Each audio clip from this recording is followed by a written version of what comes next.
welcome to Kate and Owen, who just joined us. Y'all know that I am Kelsey Brannon. I'm Director of Radio at the University of Wisconsin-Madison and WSUM Madison Student Radio. So thank you all for being here.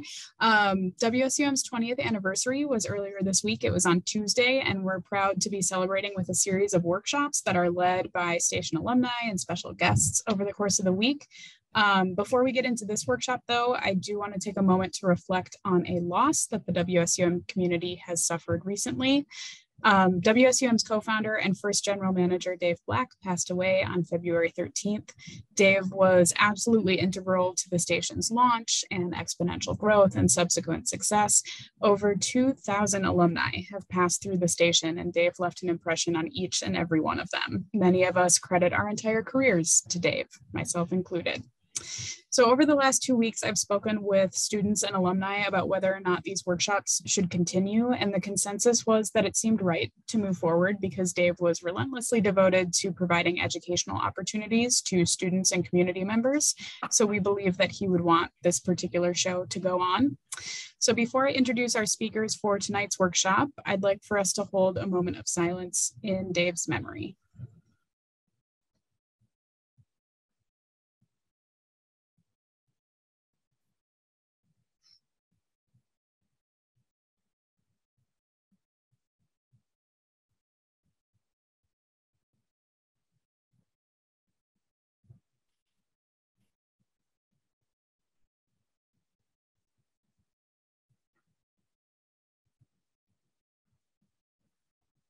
All right, thank you, everyone.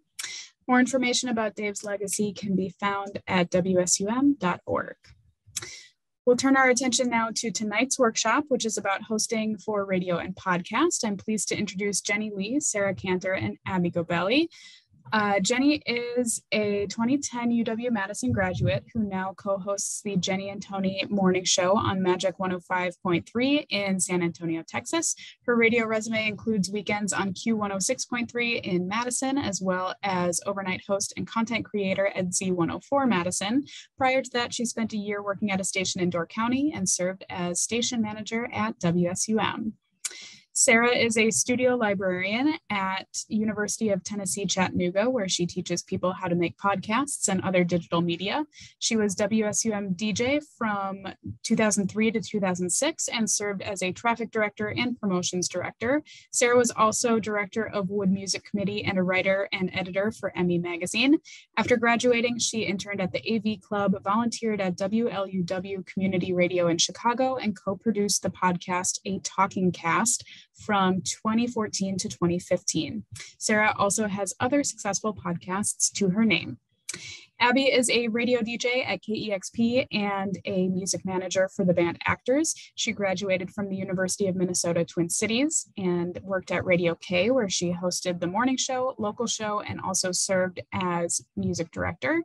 She also helped out at venues including First Avenue, booked shows, and has written for various music publications. She began hustling marketing and press for many beloved artists at Saddle Creek Records, and in 2016, Abbie began her dream job of hosting a show on KEXP in Seattle. Abbie also runs social media for Sub Pop Records.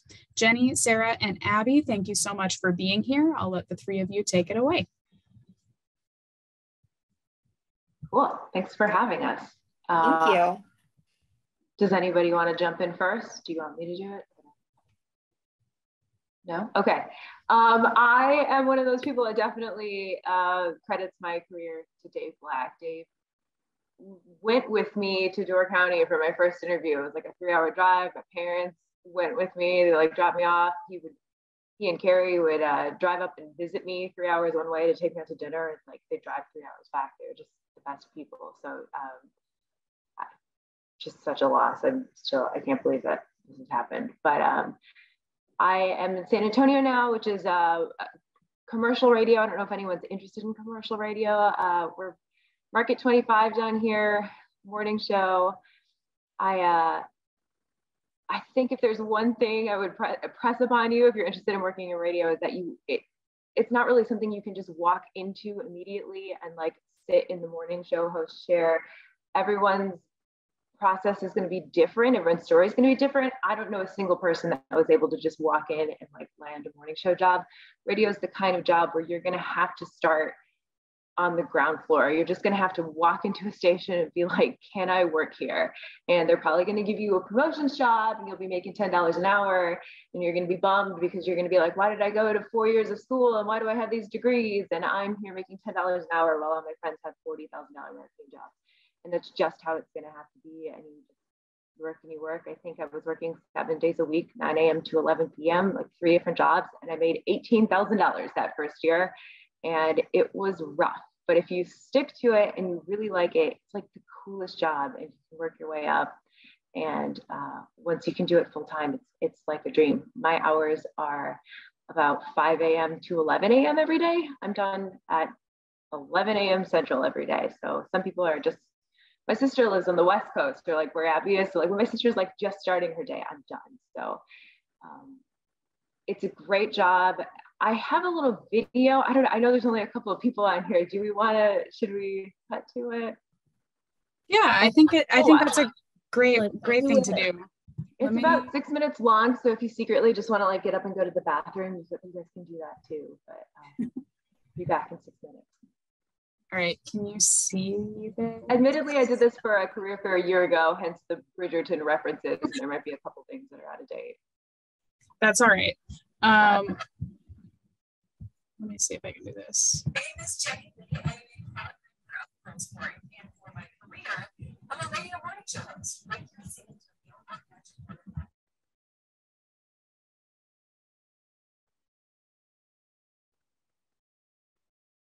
I can't hear it. I don't know if I'm the only person.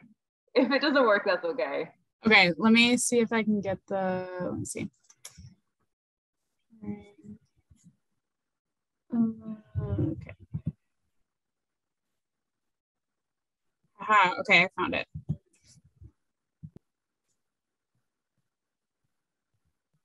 From the university. Hi, my name is Jenny Lee. I am a proud member of Pearls Court, and for my career, I'm a radio morning show host right here in San Antonio on Magic 105.3. I'm excited to tell you a little bit about a career in radio and what that entails. To kick things off, I have a couple of degrees, both from the University of Wisconsin-Madison. One is in communication arts, the other is in art history. Now, a degree is not required to work in radio, but it definitely helps. In fact, everyone you see in this video has at least a bachelor's degree, and some even have higher education degrees. So let's jump right in. I'm excited to show you what radio entails and get you some advice from me and my coworkers.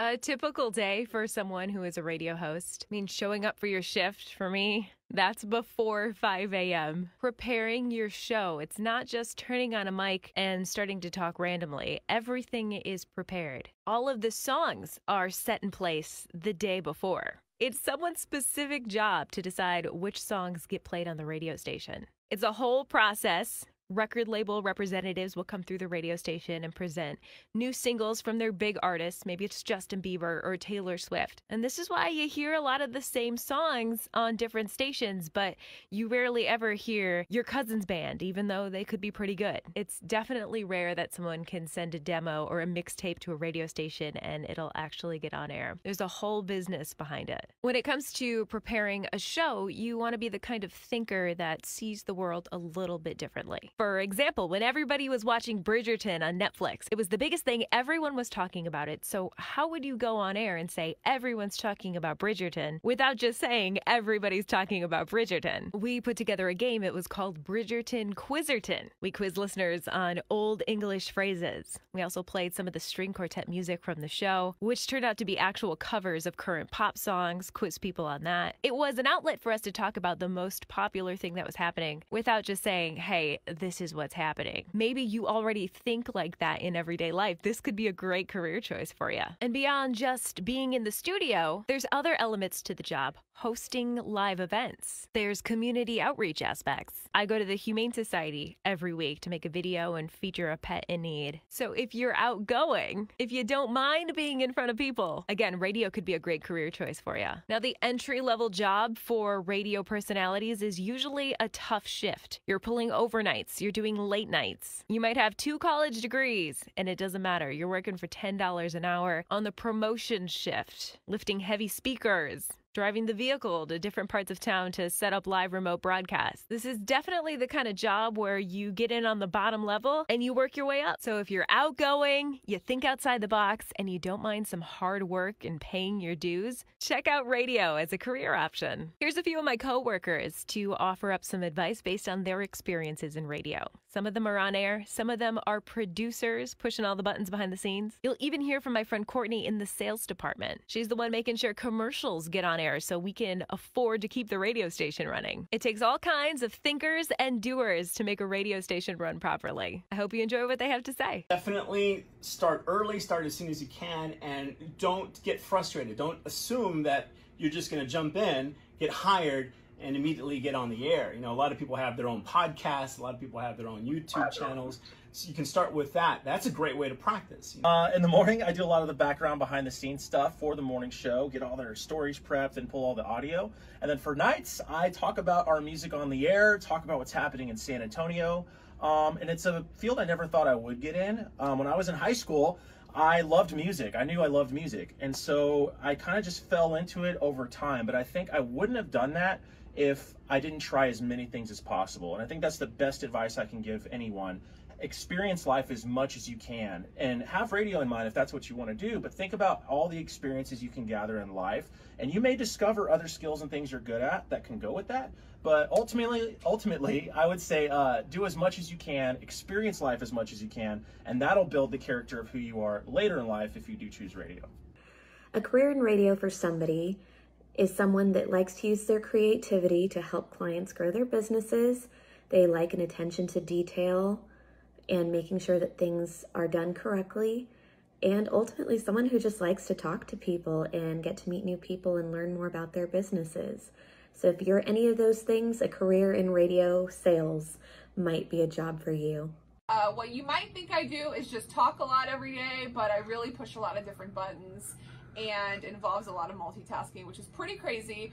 But it's super fun, and we are always having a great time in the studio. So my advice to you is, if you want to be in radio, to be the hardest working person in the room. Never stop working, never stop learning. You will never know everything ever in your life. I'm almost 35. I don't know everything. I'm always trying to learn from other people in radio. And you just got to remember to follow your dreams, follow your passion. And if someone doubts you or thinks you can't do it, that needs to be your fire to try even harder, because one day you're gonna look back and you're gonna be like, look at me, I did all these things that nobody said I could do. So my advice, work hard, keep going, and you can achieve your goals. You can do anything. Don't listen to the haters. Thank you for watching. I hope you enjoyed learning about radio as a career. If you have any questions, feel free to email me at jenny.lee@cmg.com or find me on social at Jenny Lee Radio. Okay, so that's radio in a nutshell. And yes, if you have any questions, please definitely reach out to me. I think all in all, I would just say radio is about just getting in and working hard. You're going to have to just show up somewhere and be like, can I work here? Rarely is a job posted where the job is actually available. Generally, they already know who's going to fill it. There's a lot of like backdoor deals. So if you want to be in radio, show up one day, show up with your air check. That should be about 3 to 5 minutes of your best stuff. This is what my voice sounds like. I think rule of thumb is you get 7 seconds to hook someone in. So the first part needs to be your best part. And if this is something you want to do and you want me to listen to your air check, like, please feel free to send it to me, and I will give you my opinion, my advice, and I'll help you in whatever way I can.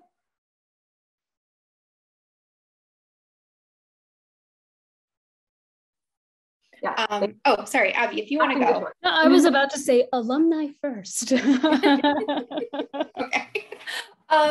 So yeah, I'm Sarah Kantor. I have a really cool job, just as Jenny and I think it was Jenny said this. You know, it's like I really owe so much of where I am in my life to WSUM and to Dave Black. Like I've been thinking about, thinking about his legacy and stuff, and how I literally would not be where I am today if it wasn't for my time at WSUM. So I did want to just make a correction. I have several other pre-successful podcasts. One day they will have more than 3 listeners, including both hosts and my mom. But I am a librarian. So I don't know if this is still a thing, but when I was at WSUM, 15 years ago, and I do apologize, I'm at home. I didn't have time to set up a better mic system, and there's sounds like a fire truck and an ambulance going by my house right now. So I'm really sorry about that. So I'm a librarian, and when I was at WSUM, there were a bunch of folks that have now become librarians. So if you are interested in that kind of stuff, or sticking in higher education, feel free to ask me questions about that. This is not really focused on that, but at least around 2005, there was really something in the air at WSUM, and I know of at least 5 other librarians that were volunteering or working at WSUM when I was there. But anyways, I became a librarian and got this really, really cool job that I didn't even think existed when I decided to become a librarian. And I work in a digital media lab at the University of Tennessee, Chattanooga, where it is literally my job to teach people how to make podcasts and other forms of digital media. So like the video that Jenny made that we watched, I teach people how to make those. And I wouldn't be there if it wasn't for my experience at WSUM, which led me to, continue to volunteer at other radio stations and community radio and nonprofit radio. It then led me to create a totally DIY podcast. So again, a kind of very different approach to being on air, much more DIY, much more throwing stuff together and figuring it out as you go, compared to, I think, especially commercial radio, but non-commercial radio as well. And, it's really just a lot of, stick-to-itiveness and creativity. I mean, that's the number one thing. And I'm sure Jenny and Abbie also have to do a lot of creative problem solving at work, because I do know that when you are doing anything that, people are going to consume, you're going to have a problem, you're going to have a tech problem, or someone's not going to show up and you have to kind of fly by the seat of your pants.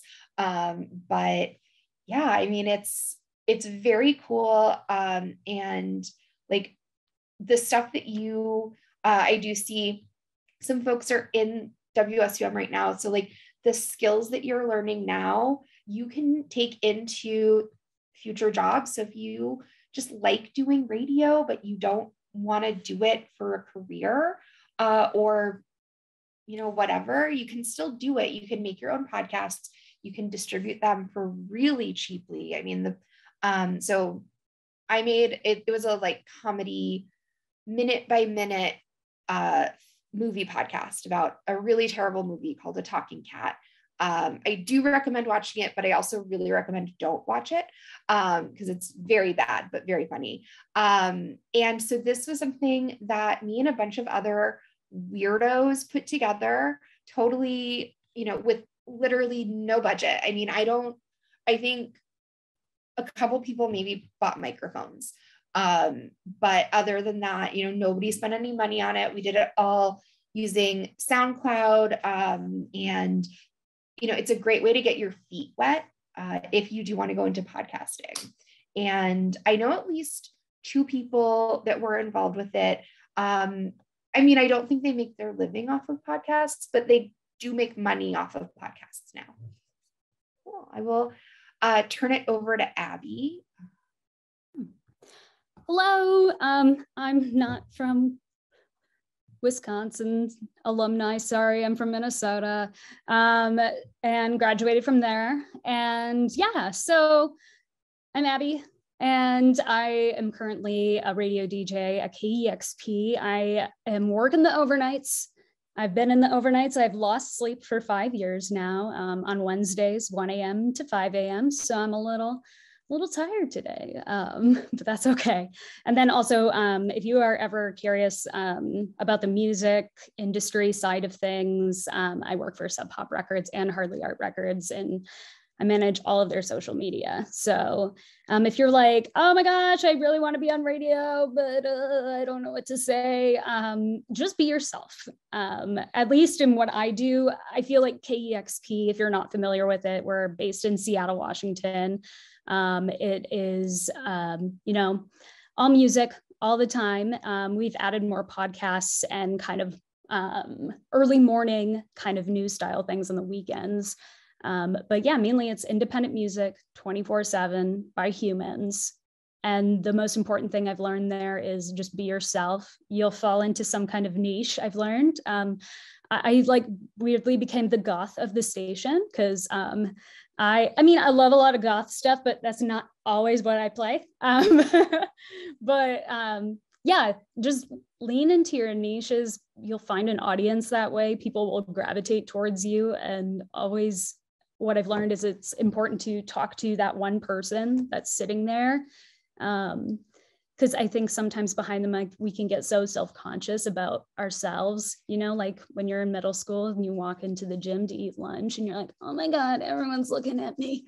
It's not that at all. It's just you talking to that person in the car or walking somewhere. So that's what's really fun about it. And also what's a fun part of my job is I get to do a lot of in-studios, which was kind of a dream of mine. I always wanted to like interview artists ever since high school. I was like, yeah, I'm gonna interview St. Vincent one day. That was like always in my head when I read her like Spin magazine interview back in the day. Sadly, Spin is no longer in print. But I've interviewed a lot of artists since then, like, and Radio K prepared me for that through very funny slapdash video sessions. And yeah, I've done that since. And because I was the goth, because I leaned into my niche, yes, my dream was to write for Spin too, Sarah. I still do. Yeah, my first in studio was with Chelsea Wolfe, and that was amazing. I was also so nervous. And one thing I've learned is never to read the YouTube comments because people will be like, are you okay? But yeah, just developing your personality for anything. It's just be yourself and, you know, act like you're talking to one of your friends. It's the best. And it's been a long road to getting here. I've been kind of in this music realm for ever since 2011, but you stick with it, you'll work multiple jobs at once. I mean, I'm always working, I swear, 3 jobs, especially if you're in a big, expensive city like Seattle, but it's worth it. And it's great to be able to reach out and grow in the community as well. So yeah, I'll leave it at that.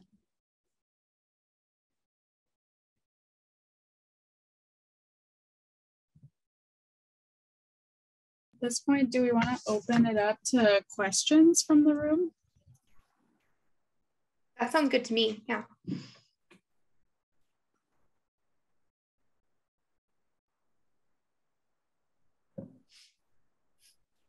Yeah, I was just kind of curious, like, what made you guys first want to get into radio? Like, was it something that was like always your passion as a child, or was it just something you kind of like developed later? I'm just curious about that. I can jump in first.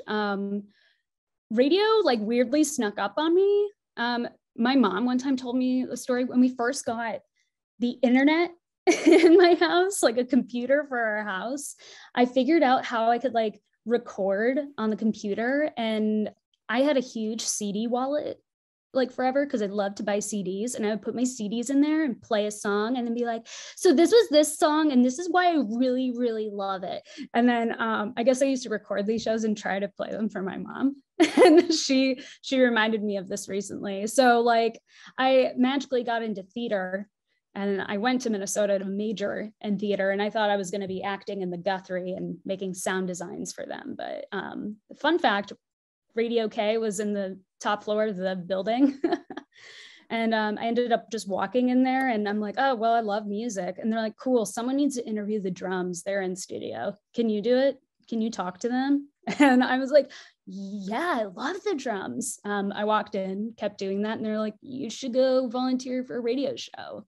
So it kind of just fell in place. I kind of see radio as theater. And, you know, if you have that passion for it, it'll show. And, you know, you just kind of trip and fall for a bit, but you end up loving it. I still trip and fall to this day in my overnights. So that's how I got into it, and I loved it. Cool. I used to just listen. I grew up around Chicago, and I just listened to a lot of radio, and we were always going places. So like that was the time that I hung out in the car with like my mom or my dad, and I just felt like the people on the radio were my friends, and I was that weird kid that like wrote an email to one lady, and I was like, oh, I like you so much. How did you get into radio? And she kind of blew me off, and I was one of those kids that like wanted revenge. So I was like, one day, take her job. But Dave was also instrumental. Like WSUM was just like, it's so weird because like WSUM was just like pure joy for me. It was like so much fun being there. And it wasn't even about the radio aspect. I just liked playing music and hanging out with my friends. And then after, you know, when there's all that pressure, like, what are you going to do with your life? I was like, this is what's fun to me. So that's what I stuck to. And I love it. It's interesting you mentioned that it's like theater because it really is. It's like we work with actors all the time. I don't know if you guys know this. I don't want to ruin the magic of radio for you, but so much of it is like, it's almost like a sitcom. Like we set up the plot arcs, we script the calls, not all of them, but plenty of them. The things like Carmen calls or Second Date Update, if you ever heard all the, they're all fake. So like it's our job to write the scripts and to work with actors and to have them call in every day. So it's just kind of like playing a game every day for your job. And like, yes, there's responsibilities, but it's fun and it kind of hooks you in and it's hard to leave. I mean, I can say for my side of it, which is pretty different from like actively working in radio. I had an uncle who was first a DJ, and there were a couple times where my family would go on vacation to wherever he was living at the time and visit him and get to see the station. And I just thought it was the coolest thing. And then a few years later, my sister and I had a tape of it was like when troll dolls first became popular, and it was like troll radio. I can't remember the name of it, but it was like, you know, a cassette tape of trolls and then song parodies that were about trolls. The only one I remember, there was a parody of Kokomo by the Beach Boys. It was really weird, but they would do the voice breaks and stuff. And my sister and I would make our own radio tapes using a like Little Tikes like tape player that had a microphone.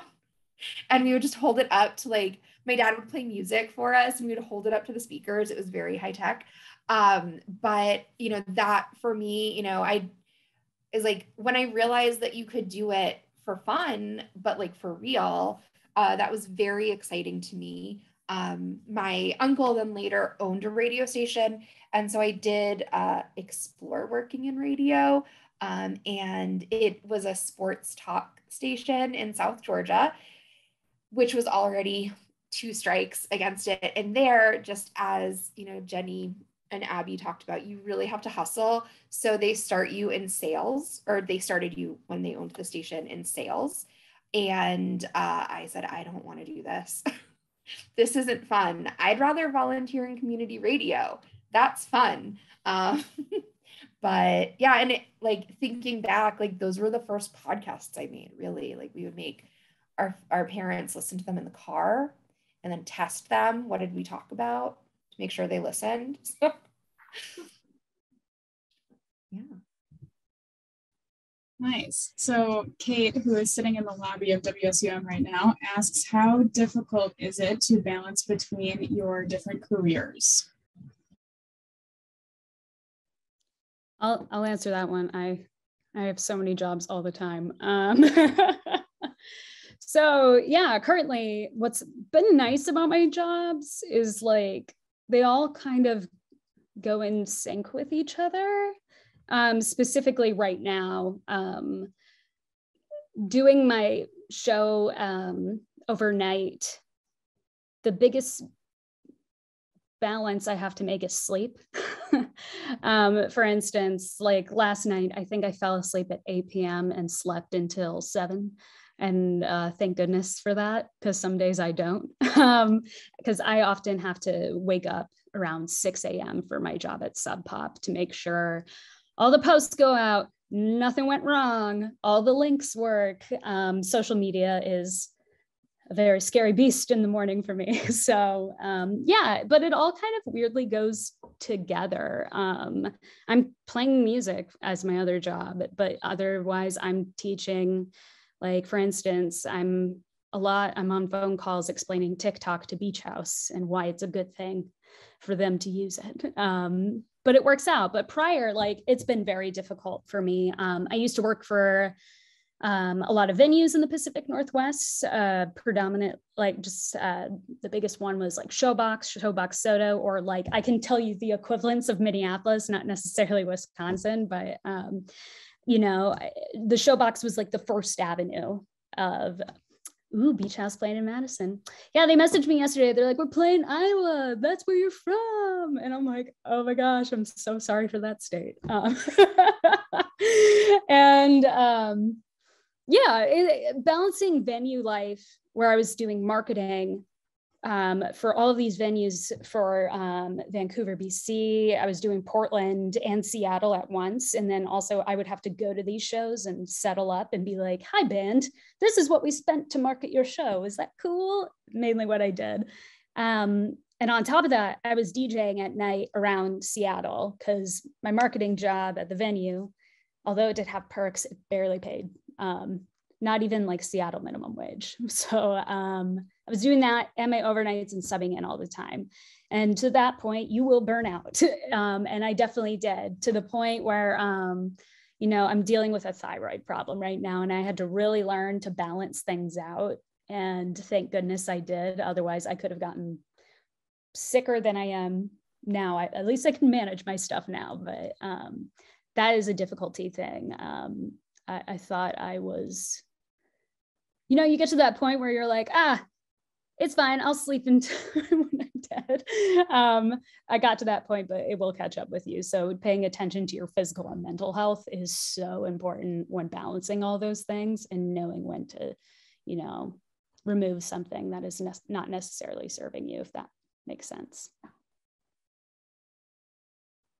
I think too, the time to do that, if you can, is like right when you get out of college, when I feel like you have peak energy. I think back now, like, could I work 9 a.m. to 11 p.m., 3 jobs today? I don't know if I could, but at the time, it's like you want it so bad. You're so excited to get that job that you want that you make anything work, and you schedule, and who needs to sleep? Who needs to eat? But that gets harder to do as you get older. So like, if you have if there's like a passion you have, like, go after it right away. That would be my advice, like right away, just like go for it. And if it doesn't work out, it doesn't work out. You have so much time to figure it out.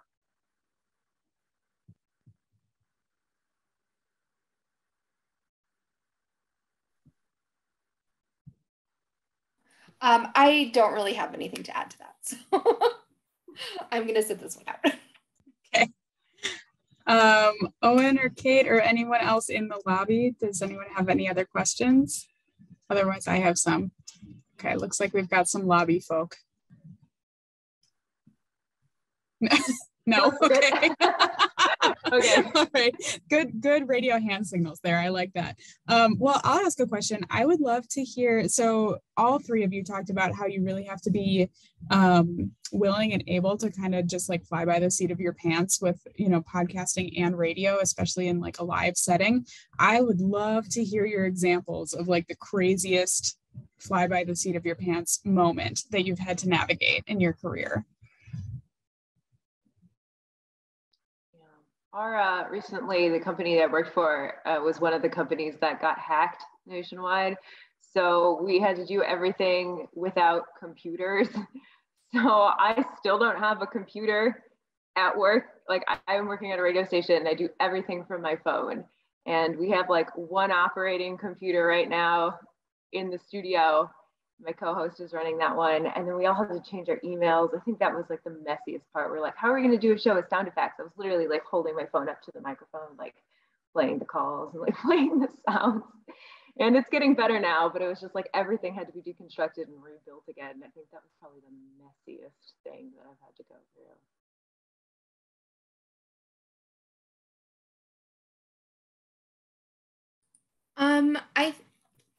So I'm trying to think really hard for like the most fly by the seat of your pants thing. And it is related to podcasts, but it actually wasn't like doing a podcast because so I produced the podcast. So I was an occasional host.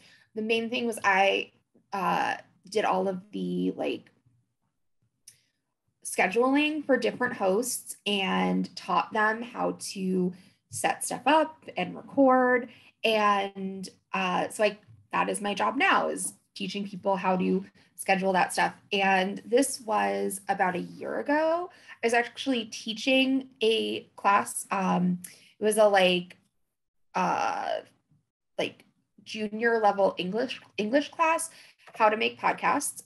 The university where I work has a podcast for the English department, and the students were supposed to be making podcasts for it. And so I had to teach them how to set stuff up and then teach them how to use Audacity. I don't know if you still use that at WSUM, but that's what we used when I was there. And so I have been using Audacity since 2003 consistently. I have never had a problem with Audacity that wasn't my fault. And about a year ago, so I had been using it for like 17, 18 years in front of a classroom. And this is also being recorded for people who weren't there. Audacity crashed on my computer and refused to reopen for the entire class session. And I got back to my office afterwards and I was like, what happened here? Did it break? Do I have to like uninstall it? And nope, it just opened and it has worked fine ever since. And so instead, I think I had like a picture of the interface and I walked people through. These are what all the buttons do. And this is and it didn't work. But it was, again, never, that's why I always use Audacity, is it never fails. And then it failed me in front of 25 people. So rude of Audacity. The audacity I was so shocked. I mean, it's wild, but gosh, I can't think of the most fly-by thing I've ever had to do, because I feel like that's a constant thing, because you know, everything's gone wrong since David Bowie died. That's my whole that's just everything. So I have been on air so many times when people have died and I'm like, no, not today. And like, because I used to sub in a lot during the day at KEXP, and it would be like, oh, the guy from Talk Talk just died. I have to pull out everything I know about Talk Talk and, you know, build those memories and get those, you know, connect with the audience that is emailing me, texting me. And oh no, David Bowie hour, that I get you. So my second show ever at KEXP was during the election, you know, 8 years ago. I don't know how you feel about that, but I wasn't happy, and definitely played some Jimmy Eat World and was told maybe I shouldn't play Jimmy Eat World. But I mean, you know, it felt appropriate at the time, the album Bleed American. So, you know, yeah, there's always these times, but you know, I'm really lucky that I work at a station that like allows you to talk about whatever's going on in the world, like specifically right now with everything, you know, in the Ukraine and with everything in Texas. Like, if you're upset, you can talk about it on air, but, you know, not excessively, but it's like, how are you going to use music to connect with those so that you can heal and feel something? Because, you know, with us still being kind of in an isolated country right now with the pandemic, that connection is important. So those flyby moments can be the most connecting moments. that you can have. And even though it's very intense when it happens, you just go with it. Yeah, I think that's a great point. Abbie and I worked together at KEXP. I wasn't a host there, but I was a producer and project manager. And I always used to tell people that as a project manager, the first half of my day was spent like long-term planning, thinking about programming that was coming like weeks and months away. And the second half of my day as a producer was like a series of decisions for 6 hours at a time of like, how do we get through the next 30 seconds? Like, what song is coming next? What email are we responding to next? What else is going on in the world that we're responding to? And yeah, I think all those were really good examples. Kate has another question. Any advice for gaining respect from people you admire in your career field? Good question.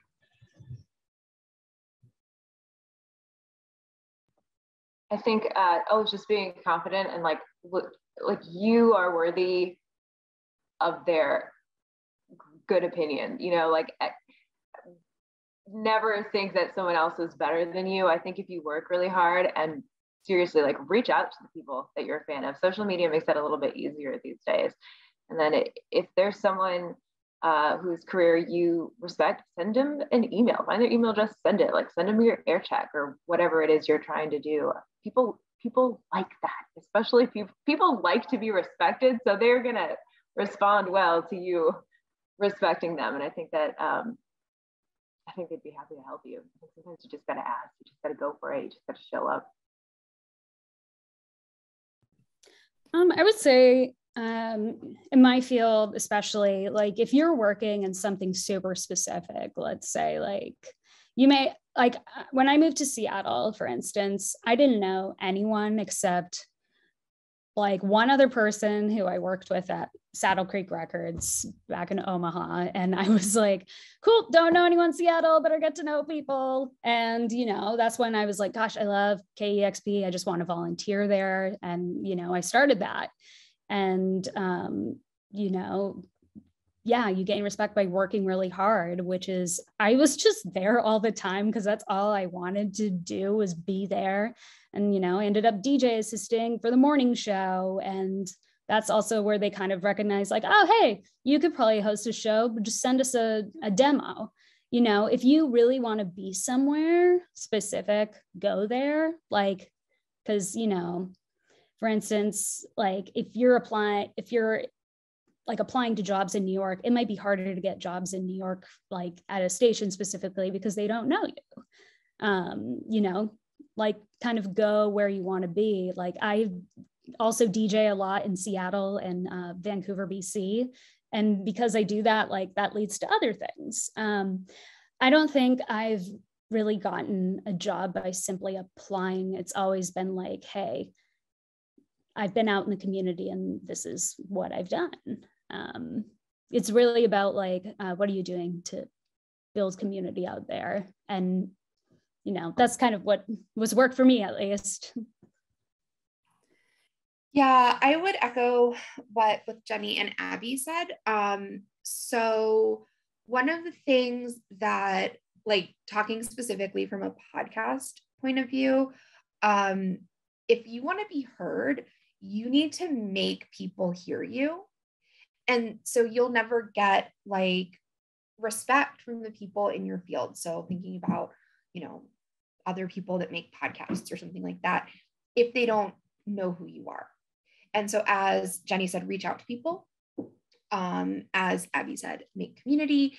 And, you know, like, you have to really hustle to get people to listen to you, especially if you're making like a DIY podcast, as opposed to a podcast for, you know, a known entity, whether it's a radio station or a website or something like that. And so like one thing when I was producing a talking cast, this was a podcast that came out of, I think it was a Facebook group for fans of a different podcast. And so because of that, you know, most of the people didn't know each other. I knew a couple people, I was living in Chicago at the time, and I knew a couple people in Chicago who were also involved.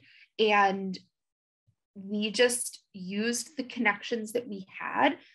One person knew, someone who had a moderately successful, now more successful podcast. And I had interned at the AV Club. So, between us, we were able to get a couple writers from the AV Club who lived in Chicago to guest on the podcast. And, we just sent stuff out there. You have to really put yourself out there. I think no matter what your field is, even if like you want to do something that's totally different to radio and podcasts, like you have to have the confidence that Jenny was talking about to just do it and be vulnerable in front of people, which can be really hard. But, send your stuff out there. If you want to get feedback from somebody, send them a demo or an air check or whatever it is. And, eventually you will kind of also create that community with the people that you respect.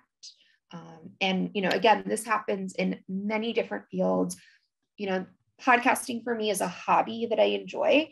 My job is being a librarian. It's the same thing there.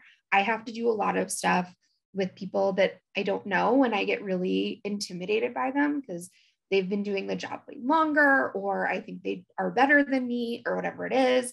And then you just have to figure out a way to be confident enough to approach them and, tell them basically like, I really respect you, but also I'm just as good as you. I just maybe don't have the same experience.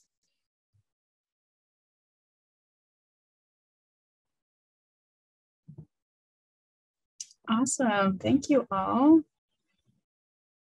Any other questions?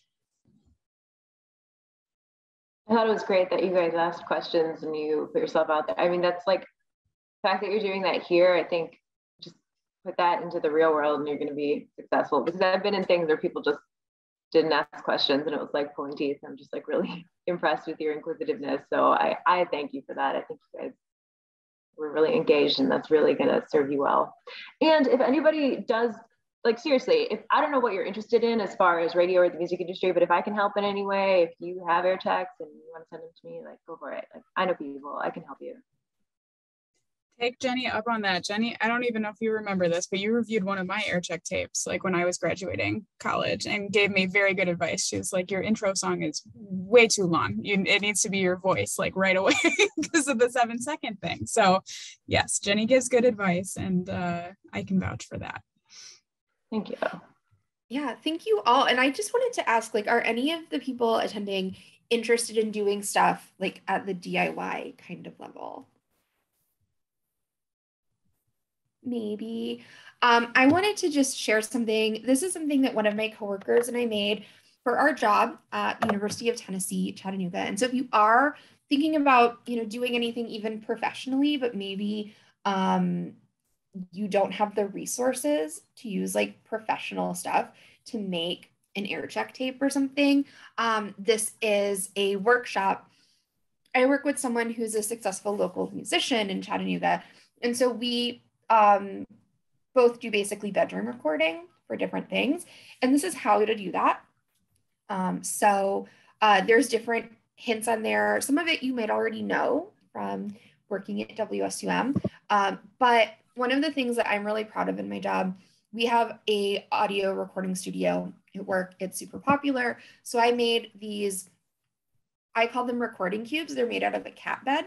But you can use other stuff. You just need some audio foam and something to provide the structure. And you can get really, really good room tone and get professional quality sound for maybe $10. Depends on how cheap you can find the foam. And there's a video on that page that will show you how to do it. But you can, again, use like a cardboard box, anything to provide structure for the foam. That's cool. Yeah. And so there's a lot of stuff you can do at the DIY level, and it can help you get a professional job as well. I will say I work in commercial radio, and there have been more commercials than I want to admit where it's actually me on my phone in my closet. Like, yep. And then that's one of the things that I recommend. Use the closet. That's where I do a lot of my recording. And my cat decided to join. I'll second that too. I used to record voiceovers back in college, and like I'd always be like under a blanket in my closet. And I still have the microphone that I've used since then. That was durable. Nice. Yeah, over the pandemic, the students at WSUM have gotten quite good at home recording. So it's always fun to hear that has rippled out into the professional realms as well. Oh, do they all record like remotely for shows or? No, but during the pandemic when campus was closed and people could not come to the station, then it was all remote recording. Yeah. Gotcha. Yeah. All right. Well, I want to thank everybody for being here. Thank you to the panelists for sharing your wisdom and your stories. I really appreciate it. And I appreciate the attendees as well. This has been recorded, so we plan to post all of the workshops on the WSUM website and YouTube channels probably in the coming weeks and months. But yeah, it's been a great series so far, and I really appreciate all of you joining.